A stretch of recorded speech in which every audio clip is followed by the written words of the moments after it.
Oh dear, oh dear. There seems to be an ever so slight problem. No need to panic. A minor glitch, I'm sure. I'll just reboot this.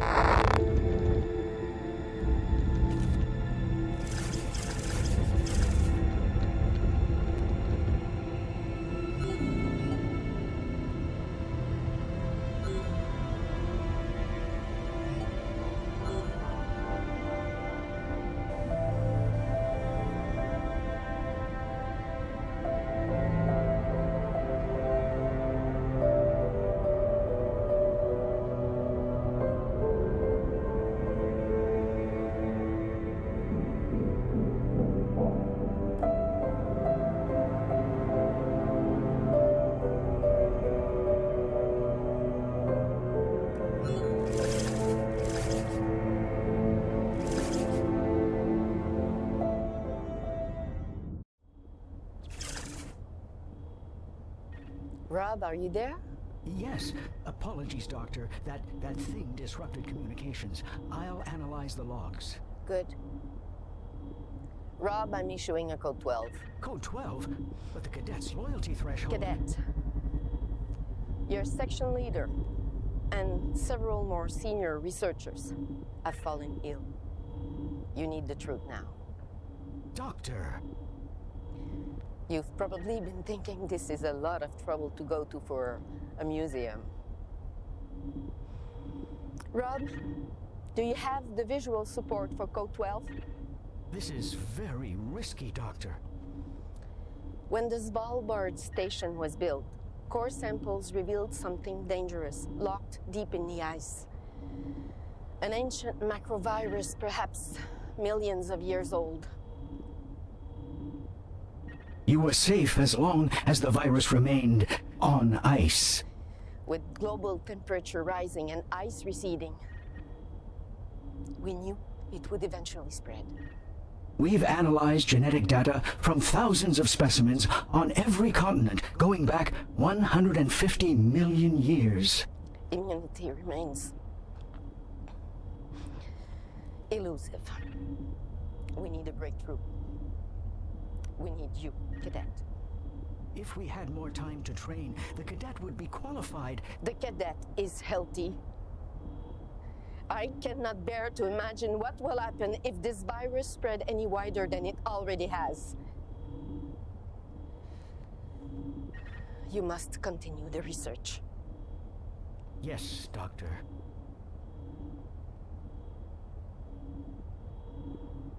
Now that you understand the full extent of our mission, you may need a moment to process. Time travel is both physically and mentally demanding, even more so with the fate of humanity on the line. That said, do not feel ashamed if you need to take a short break before returning to the past. In fact, I would recommend it.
All systems are now online and operational. Prepare for temporal relocation in 3, 2, 1.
Let's review our objectives. I certainly would have preferred to wait until your training was complete.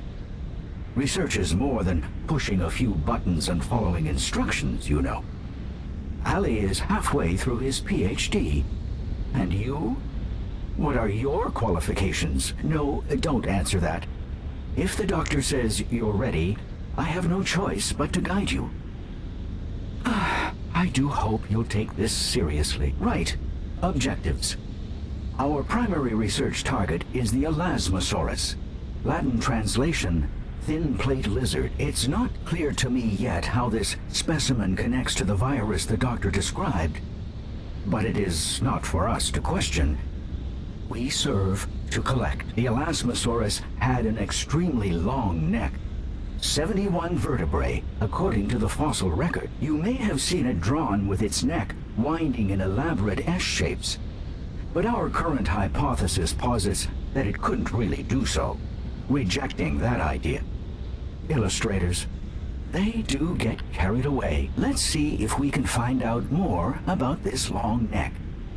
How did it help Elasmosaurus survive and evolve? We've arrived. When you're ready, focus your view on the shutter controls.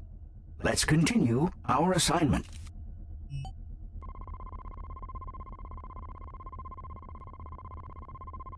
The late Cretaceous holds many new wonders compared to earlier eras. Let us see if it holds some little miracle to help the doctor's research. Nasty business, this virus. I'm sorry you had to find out about it this way. Of course, no one was supposed to find out. We still hope to cure it before word gets out. Good thing you're all alone here with no one to tell. I know you humans love to talk. It's why they programmed me to do the same. Talk, talk, talk.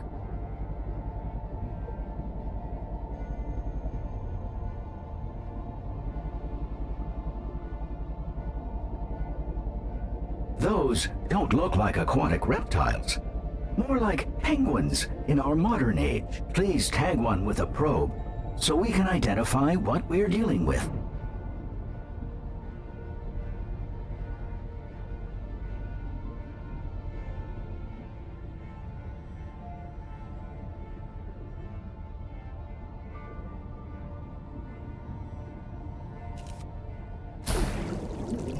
It appears we're looking at Hesperornis, giant aquatic birds resembling today's loons. But they can't fly. Hesperornis means western bird. They seem to be enjoying an easy buffet in the shallow waters. How do Hesperornis navigate so well underwater? Scan the legs and feet of a Hesperornis to find out.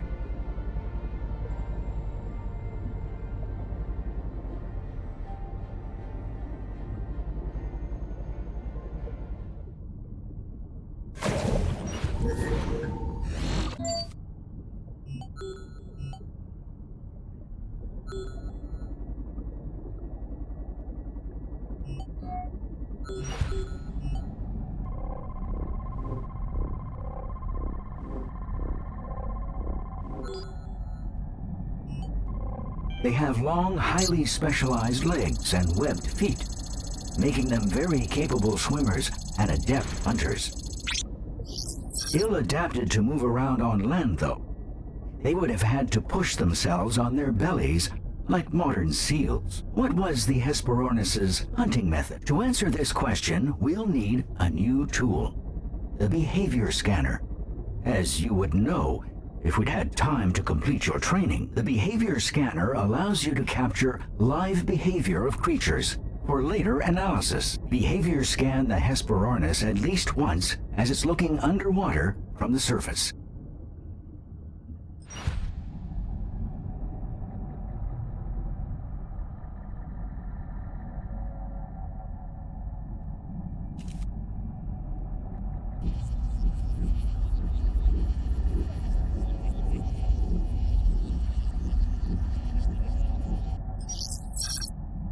This greatly helps in understanding the Hesperornis hunting methods. We just need a little more data. Let's capture it catching something. Behavior scan the Hesperornis once as it catches a fish underwater.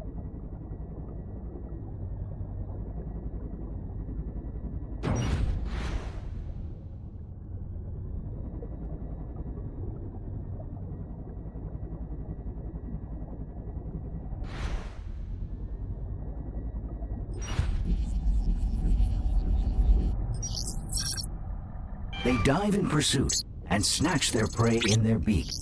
We can see the Hesperornis hunted by sight. Fascinating though this is, birdwatching is not our focus. Let's move on with our exploration. Let's look around the shoreline some more. What are those creatures? Use your probe to find out.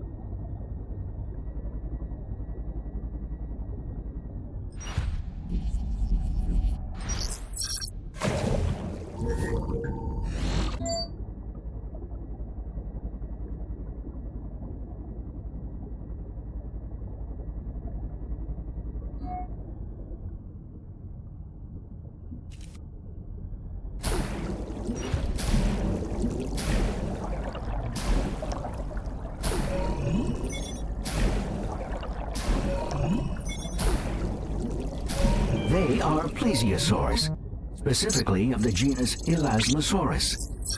Look at the length of that neck.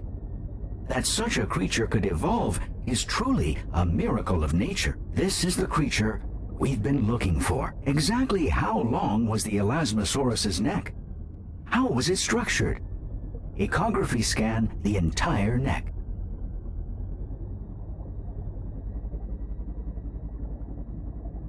Oops, sorry to interrupt. I've underestimated the complexity of this anatomy. We'll have to split data gathering into multiple scans in order to gather all pertinent data. Ecography scan the neck at its base, middle, and close to the head.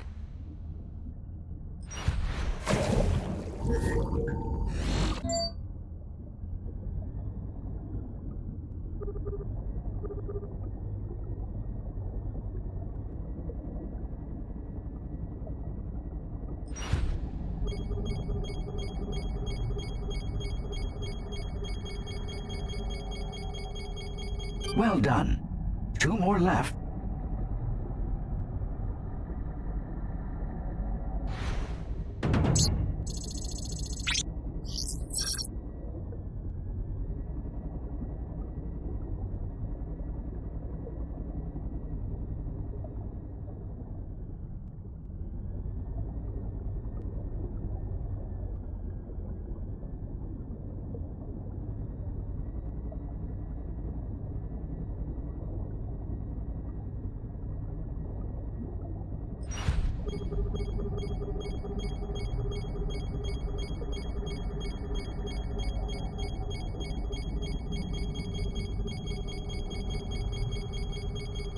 Excellent. 1 more scan remains.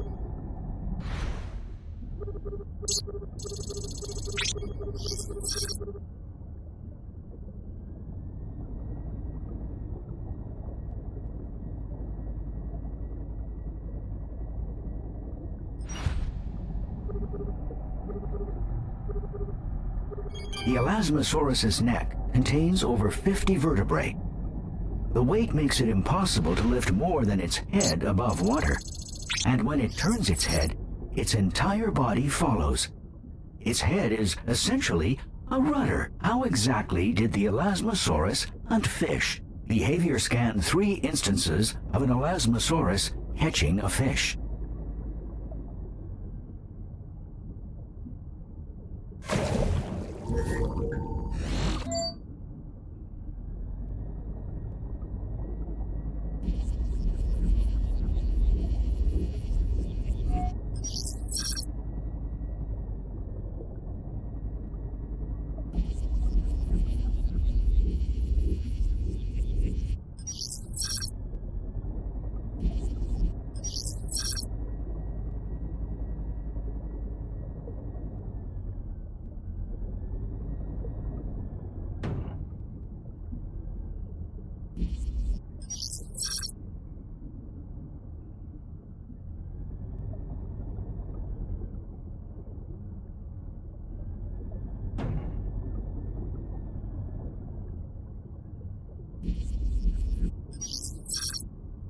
It approaches prey slowly, with its mouth wide open. It then swallows as much water as it can, trapping and crushing as much prey as possible. Were fish the only source of food for Elasmosauruses? Echography scanned the stomach of an Elasmosaurus to find out.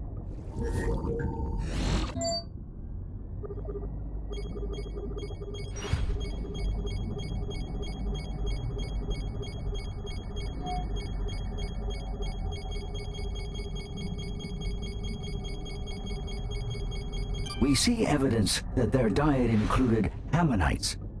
In their stomachs, we also discover gastroliths, small round stones, 150 or so. They may have provided ballast. This is interesting. There's a tumor-like mass inside the stomach. If only we had some way of exposing it, so we could harvest more data from it. This could be relevant to the virus the doctor is researching. If the virus mutated from here, it could result in very different symptoms in human hosts.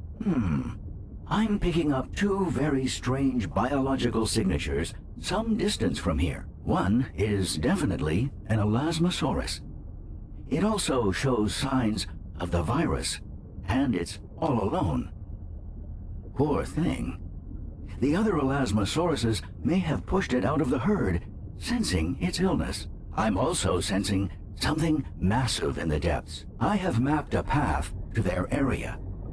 Both creatures may give us valuable information about the virus. Here we are. You'll need to tag our mysterious creature. But it's not exactly volunteering itself for scanning, is it? Bait the lone Elasmosaurus to draw it out.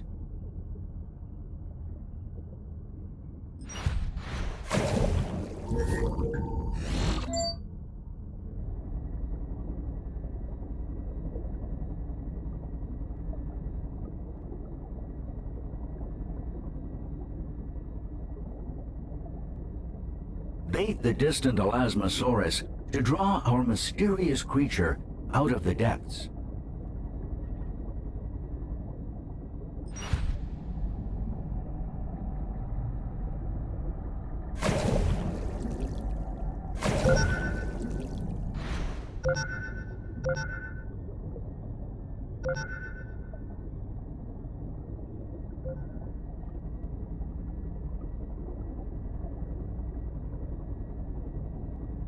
There it goes. Tag it quickly.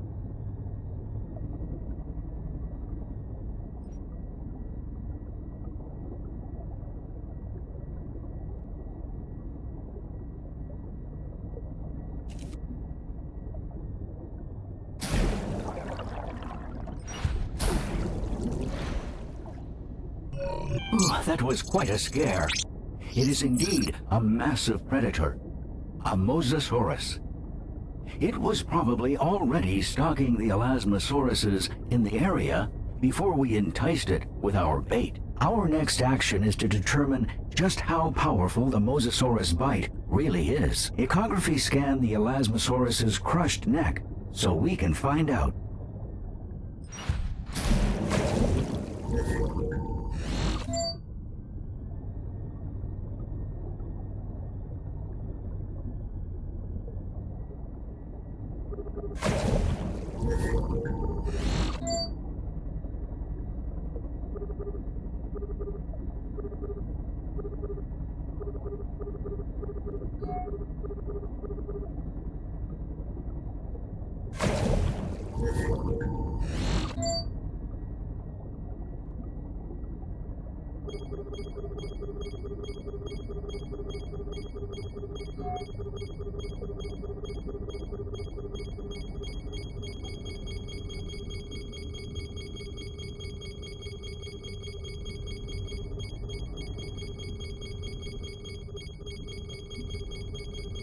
By the damage inflicted upon the bones, it's clear that the Mosasaurus bite uses a force comparable to that of the Tyrannosaurus rex, estimated just short of 12,800 pounds. Strange that the Mosasaurus hasn't eaten more of the prey it killed and dragged under. Maybe we're causing it to hesitate. Let's not miss the opportunity to find out how it feeds. Use bait on the dead Elasmosaurus so the Mosasaurus attacks again. When it does, use a behavior scan to scan the Mosasaurus's head as it eats.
The Mosasaurus uses its powerful jaws to latch onto prey, hold its victim, and lacerate flesh into large bites. The Mosasaur's last attack punctured the Elasmosaurus's stomach and exposed the tumor we noticed earlier. Now's our chance to analyze. Scan the tumor.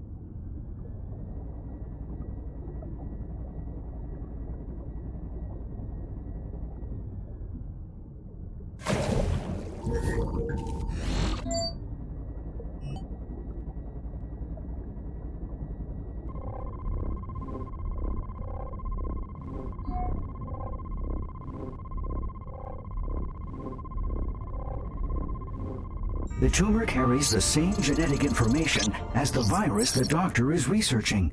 We absolutely must bring this sample back with us. We should see if we can find out whether the virus can be transferred from prey to predator. Scan the Mosasaurus.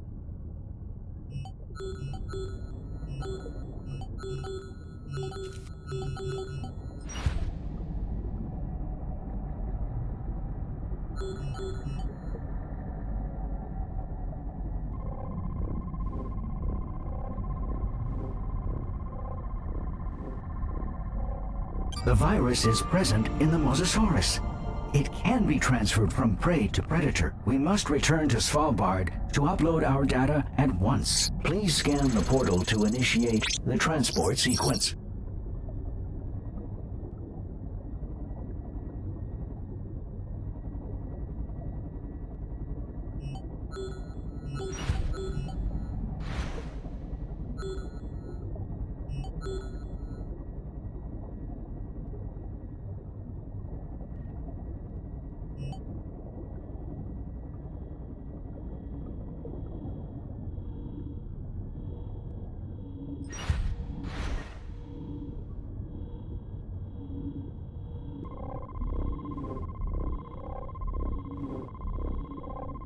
All systems are now online and operational. Prepare for temporal relocation in 3, 2, 1.